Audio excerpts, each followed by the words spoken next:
Bonjour, mesdames et messieurs, chers téléspectateurs et téléspectatrices. Aujourd'hui, 10e mois 2025, la voix de l'Évangile. Nous nous sommes rendus à l'église Shekinah, 6 au kilomètre 36, à 50 mètres du camp Kwame Nkrumah. Ce matin, cette église a pour menu l'école des dimanches, le ministère, la chorale et autres activités. Ces activités seront dirigées par la jeunesse. Comme cette église a mandaté, a décrété cette journée essentiellement pour la jeunesse, alors cette jeunesse va diriger aujourd'hui les activités dans cette église. Pour vous rafraîchir la mémoire, cette église a été créée par notre révérend père J.M. Williams. Et cette église a pour siège international au Nigeria et le siège national se situe à Kobaya.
Pour nous rappeler, pour nous aider à être prêts pour la venue de notre Seigneur Jésus. On va commencer mais on ne va pas terminer. Parce que si je l'ai dit, c'est un enseignement. Alors, le thème de l'enseignement, c'est les événements majeurs de l'Apocalypse. Donc, Apocalypse est rafé. Les événements majeurs de l'Apocalypse. Apocalypse est rafé. L'Apocalypse, c'est le livre de la fin des temps. Donc,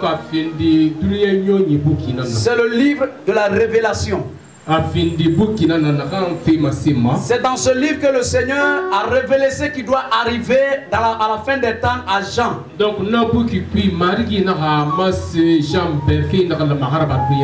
et c'est pourquoi il y a un terme qui est répété dans l'Apocalypse, que celui qui a des oreilles entende ce que l'Esprit dit aux églises. Ce qui veut dire tout ce qui est dans l'Apocalypse doit attirer notre attention et doit nous amener à vivre avec attention. Que Dieu nous bénisse au nom de Jésus. Alors, je l'ai dit, je le disais tantôt, les événements majeurs de l'Apocalypse. Donc, on a dit Apocalypse Rafi. Et dans ces événements majeurs, donc on a fait puis c'est structuré. Où ces événements majeurs sont structurés. Donc on a fait le rendez-vous. Dans la première partie, il y a ce qu'on va voir, les préliminaires. Donc on va faire signer tout. Et les préliminaires, on a fait signer. Nous allons parler du temps de la grâce et de l'avertissement. Donc on va dire Alléluia. Alléluia. Dieu a donné un temps de grâce. C'est-à-dire que nous qui sommes là aujourd'hui, personne n'a payé quelque chose pour être sauvé. Un franc, on n'a pas payé pour être sauvé. Dieu nous a fait grâce. Nous sommes devenus ses enfants. Nous sommes devenus ses serviteurs. Et il nous avertit que le monde la prendra fin. Ce système va prendre fin. C'est pas parce qu'il nous a fait grâce. On doit rester sans penser que le monde la prendra fin. Les différents avertissements sont dans le livre d'Apocalypse qu'on a déjà étudié une fois ici. C'est dans Apocalypse le chapitre 2. Et là, c'est la période de l'église. Où le Seigneur est en train de sauver, où le Seigneur a sauvé ce monde, beaucoup de ce monde, et le Seigneur les ajoute chaque jour.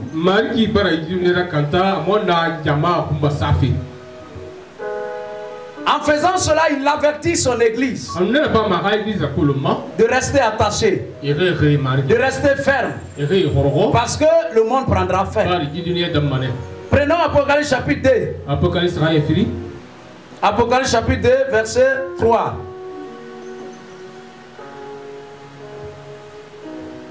Apocalypse chapitre 2, verset 3. Que tu as de la persévérance, que tu as souffert à cause de mon nom, et que tu ne t'es point lassé. Éternel, ta parole est claire et dit que le fruit des entrailles, c'est une récompense. Recevez votre récompense. Parce que tu sais, Dieu, l'Éternel te récompense par le fruit des entrailles. Au nom de Jésus.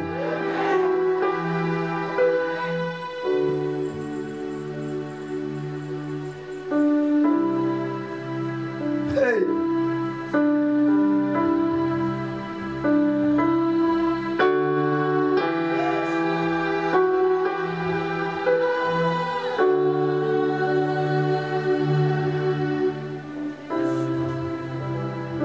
Seigneur, tu as dit Venez à moi. Tu as dit, venez à moi, vous qui êtes chargés, fatigués. Ce matin, nous sommes venus à toi. Seigneur, nous sommes venus à toi avec nos bagages, avec nos fardeaux. Hey, Seigneur. Hey, Seigneur.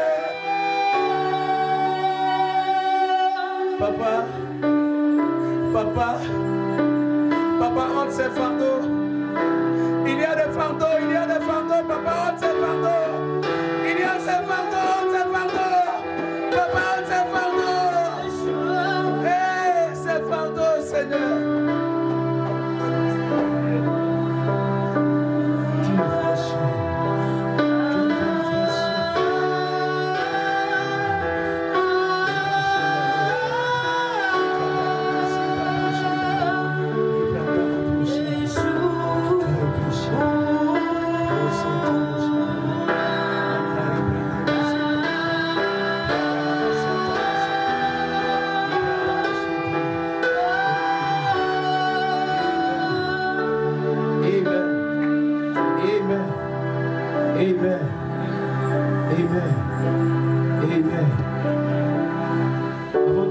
Je vais parler à quelqu'un.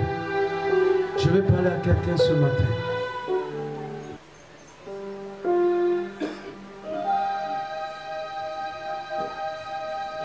À la piscine de Bethesda. À la piscine de Bethesda. À la piscine de Bethesda, il y avait un homme qui était là. Il n'avait aucun moyen, il n'avait personne de l'aider. Jésus est venu ce jour. Jésus est venu comme il est ce matin à Kabele. Jésus est venu comme il est ce matin en ce lieu. Jésus est venu vers cet homme. Il a dit à cet homme, pourquoi tu ne descends pas? Il dit qu'il n'avait personne pour l'aider. Il y a un bagage sur ta tête. Il y a longtemps personne ne t'a aidé. Le Seigneur te décharge. Le Seigneur te décharge. Le Seigneur te décharge. Le Seigneur te décharge. Seigneur, pendant que tu es là, ta main, Seigneur, étends-la. Étends-la, Seigneur. Étends-la, Seigneur. Étends-la, Seigneur. Étends-la, Seigneur. Étends-la, Seigneur. Étends-la, Seigneur. Étends-la, Seigneur. Étends ta main éternelle. Comme tu l'as étendu hier, éternelle.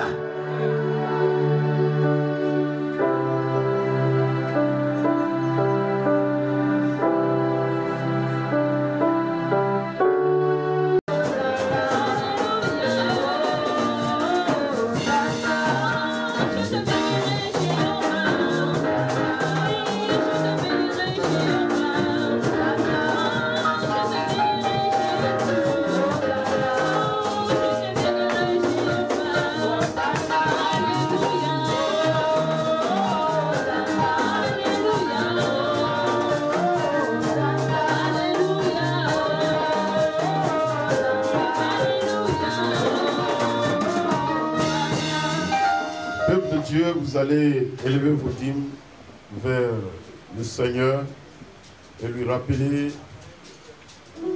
les promesses liées au don des dîmes. Le Seigneur a dit de lui mettre à l'épreuve. Alors tu vas lui rappeler, parce que ce qu'il dit, il le fait. Parlez à Dieu. Recommandez-lui.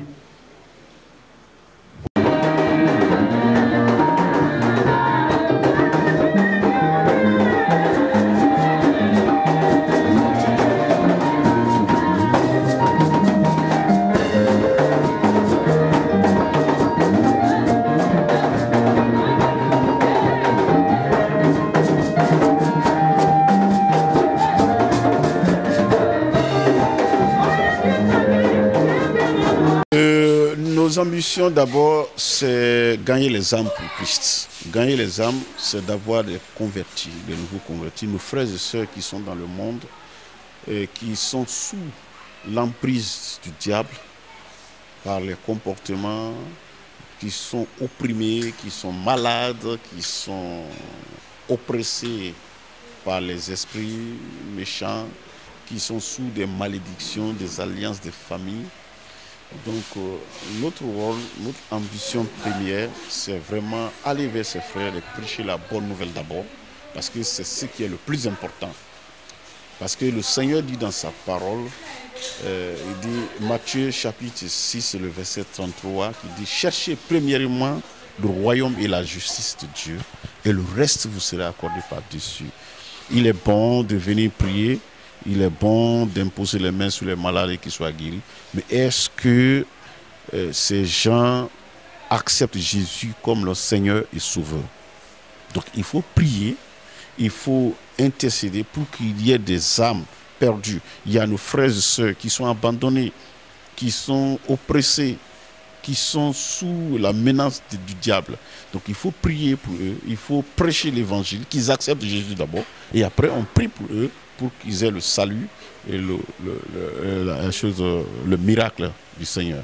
Donc c'est ça la première ambition. Les autres ambitions, nous avons des activités sur la formation de la jeunesse, sur la promotion, n'est-ce pas, du professionnalisme, parce que qui dit enfant de Dieu, c'est pas pour venir au Seigneur croiser les bras. Donc l'église, le rôle de l'église d'abord, non seulement c'est pour prêcher l'évangile, pour que les âmes viennent, mais aussi c'est pour former les membres de cette église à s'intégrer dans la société, d'abord non seulement par les comportements, mais à participer au développement. Voilà, donc c'est ça. Donc nos ambitions, c'est que nous voulons qu'il y ait des jeunes qui ont non seulement la crainte de Dieu, mais aussi qui s'intègrent aussi dans la société, dans le cadre du développement de l'épanouissement. Surtout le monde que nous voyons, l'évolution de la technologie que nous voyons aujourd'hui. Ce n'est pas que nos jeunes nous convertissons, parce que l'Afrique, de façon générale, a une autre vision, nos peuples africains ont une autre vision de l'évangile. Bon, ça veut dire que le miracle, Dieu va le faire, Dieu va faire ceci. Mais Dieu aussi a travaillé. La Bible même dit que Dieu a travaillé 6 jours, le 7e jour, il s'est reposé. Donc le chrétien doit être celui qui doit s'épanouir, qui doit travailler. Et c'est le travail qui fait l'homme. Tu vois? Donc c'est ça un peu nos ambitions. C'est pourquoi nous organisons les ateliers, les actions et les activités socio-professionnelles pour l'épanouissement de la jeunesse. Moi, mon nom c'est Maître Nicolas Zomi. Donc, comme vous l'avez dit, l'église, n'est-ce pas, est composée de beaucoup de couches. Et par rapport, n'est-ce pas, aux couches d'âge, aux tranches d'âge, il y a une répartition qui a été faite dans l'église. Donc, il y a le groupe des hommes, il y a le groupe des femmes et il y a le groupe des jeunes gens. Et cela permet à ce que l'église soit bien organisée, bien structurée. Parce que ces différents groupes, n'est-ce pas, se donnent des idées. Et les membres de ces groupes-là, n'est-ce pas, se donnent des idées et ils s'assistent mutuellement et partagent leurs préoccupations. Alors, pour cette journée, et chaque deuxième dimanche du mois, n'est-ce pas, est décrété comme étant le dimanche des jeunes. Ça veut dire que c'est la jeunesse, n'est-ce pas, qui va organiser le culte. Et notre pasteur, le premier responsable de cette église, pasteur Christophe Diawara, n'est-ce pas, par son leadership, il a mis ça en place pour permettre aux jeunes aussi, n'est-ce pas, de parler de la parole de Dieu, d'apprendre, n'est-ce pas, à parler, n'est-ce pas, à la jeunesse et aux autres de la parole de Dieu. Donc c'est ce que vous avez vu avec nous aujourd'hui.